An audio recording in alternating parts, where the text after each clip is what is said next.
Goedemorgen.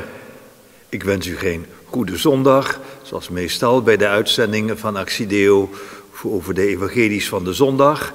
Ik wens u gewoon goedemorgen, want het is eigenlijk donderdag, midden in de week, maar het is hemelvaart. Goedemorgen dus. En wees er blij mee dat er vaart mag zijn in ons leven naar de hemel toe. We zijn hier bij de zusters Benedictinessen van de altijd durende aanbidding, hier in de Oude Munt, in de priorij Nazareth, te Tegelen. En u zit hier op het Allerheiligste, is uitgesteld. Het Allerheiligste dat er is om ons ten diepste al smaak te geven voor de hemel. Dat de vaart naar de hemel erin blijft door het ontvangen van de communie die naar ons toe is gekomen en die we vandaag of elders of andere keren mogen ontvangen. Ik lees u eerst het evangelie voor van deze hemelvaartsdag. Uit het heilige evangelie van onze Heer Jezus Christus volgens Lucas. In die tijd zei Jezus tot zijn leerlingen: zo spreken de schriften over het lijden en het sterven van de Messias. En over zijn verrijzenis uit de doden en op de derde dag. Over de verkondiging onder alle volkeren van de bekering en de vergiffenis der zonden in zijn naam. Te beginnen met Jeruzalem moet gij van dit alles getuigen. Daarom zend ik tot u wat door mijn Vader beloofd is. Blijf dus in de stad, totdat gij uit de hoge met kracht zult zijn toegerust. Nu leidde hij hen naar buiten tot bij Betanië. Hij hief de handen omhoog en zegende hen. En terwijl hij hen zegende, verwijderde hij zich van hen en hij werd ten hemel opgenomen. Ze aanbaden hem en ze keerden met grote blijdschap naar Jeruzalem terug. Zij hielden zich voortdurend op in de tempel en zij verheerlijkten God. Zo spreekt de Heer en voor de evangelie zeggen we heel eenvoudig bij onszelf: wij danken God. Want we kunnen God ervoor danken voor dit evangelie. Want het is toch een blijde boodschap dat Jezus afscheid neemt hier van de aarde en naar de hemel gaat en dan tot de leerlingen zegt, en de leerlingen zijn u en ik, we kunnen er altijd in de leer bij Jezus, die zegt: de schrift spreekt over Pasen, over het lijden en sterven van de Messias en over zijn verrijzenis. En dat is een boodschap om de hele wereld blij te maken. Niet een paar mensen, maar de hele wereld. Verkondig dat onder alle volkeren. En dan wordt gezegd over de vergiffenis der zonden in de naam van Jezus. Dat betekent heel eenvoudig dat we zo'n vaart in ons leven krijgen dat God meedoet, of liever gezegd dat wij met God meevaren. En dat we op een bestemming komen, wij noemen dat de hemel. Als het ware dat heel ons leven een oefening is om de liefde te verkrijgen en naar de liefde op te klimmen, die is in de hemel voorgoed. Een liefde waar we nooit op uitgekeken raken. Die liefde die God is en de liefde die er door hem ook onder de mensen is en tussen de mensen is, dat is altijd verrassend. Wie op de liefde uitgekeken raakt, die gaat niet in hemel en blijft op aarde liggen, of nog dieper. Zo spreken de schriften. En jullie moeten naar alle volkeren om die blijde boodschap te doen. En dat is ook zo in de loop der tijden gegaan, naar alle volkeren. Niet allemaal, maar toch een hele hoop die weten dat Christus opgestegen is ten hemel en dat er een weg is. Dat deze wereld niet alleen maar zwervend is en hier en daar wat heen en weer gaat, maar eigenlijk niet verder komt, maar dat we op een bedevaart zijn.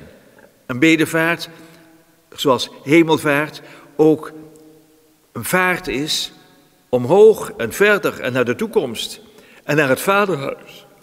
Maar voordat die boodschap gebeurt, wordt er eerst gezegd, blijf in de stad. Blijf totdat gij uit de hoge met kracht zult zijn toegerust. Want de hemelvaart is niet zomaar een menselijk geluk, maar in ons wordt gegeven een kracht, waardoor wij op die weg verder kunnen, die ook kunnen verkondigen, geloofwaardig en menselijk voor heel de wereld. Maar daarvoor is niet alleen een uiterlijke kracht nodig, een uiterlijk getuigenis van de schrift, maar een innerlijke getuigenis van de Heilige Geest, die de apostelen over 10 dagen bij Pinksteren gaan ontvangen en die ook wij hebben ontvangen in ons doopsel en heilig vormsel. Daar komt de vaart van de Heilige Geest, de innerlijke bezieling. Vandaar ook dat het als het ware niet zomaar een afscheid is. Want dan zouden ze bedroefd moeten zijn. Jezus vertrekt. Nee, ze keren met grote blijdschap naar Jeruzalem terug, want ze weten, hij is niet van hen weg, maar zij mogen ook met zijn kracht en met zijn liefde zijn woorden doorzetten en zijn leven laten zien. Ze mogen Jezus niet alleen op aarde volgen, maar hem ook volgen naar waar hij is en waar hij op ons wacht. We worden ook uitgenodigd tot echt meedoen, een navolgen. Hij voorop, al in de hemel, en wij erachteraan.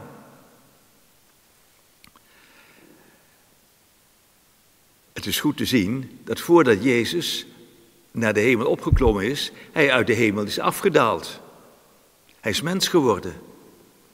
Hij daalde af. Na elke vaart omhoog gaat er ook iets van eerst naar beneden. Eerst lijden, Goede Vrijdag en dan Pasen. Wij mensen willen graag op eigen kracht. We bouwen luchtkastelen en we beklimmen luchtkastelen. Maar die zijn zo weer omvergevallen. En we hebben grote dromen in de nacht, maar we hebben ook dagdromen. We verzinnen van alles, maar op een gegeven moment als het echt spannend wordt, is het net als mist die optrekt, die wolken, en dan staan we in de harde werkelijkheid. Nee, zomaar die blijde boodschap van naar de hemel te verkondigen, daarvoor moet eerst uit de hemel hij zijn afgedaald en wij doorheen, we noemen dat vroeger wel eens het dal van tranen, door hier op aarde te ploeteren, door een woestijn met af en toe een oase. Met af en toe een oase. Op naar de hemel. Op naar huis. Maria zal ons daarbij helpen op die weg, want zij bidt voor ons zondaars.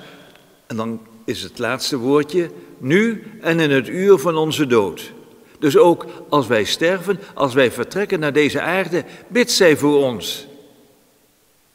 In verwachting, in hoop en vertrouwen dat je mee optrekt naar waar haar zoon is, waar zij, al zelf in de hemel opgenomen, ons thuis verwacht en onze moeder ons zegt, hier is je thuis uiteindelijk, hier in de liefde die van alle eeuwigheid is en die jou voor alle eeuwigheid wil omvatten in je leven, in dit dal van tranen, maar ook daaruit wil tillen naar zijn liefde die al hier nu begint.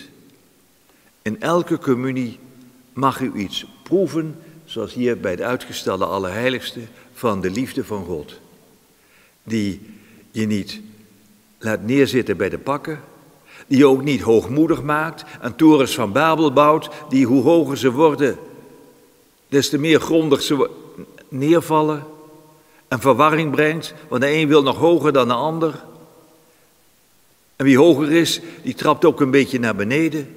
Dat is geen hemelvaart, dat is hoogmoed.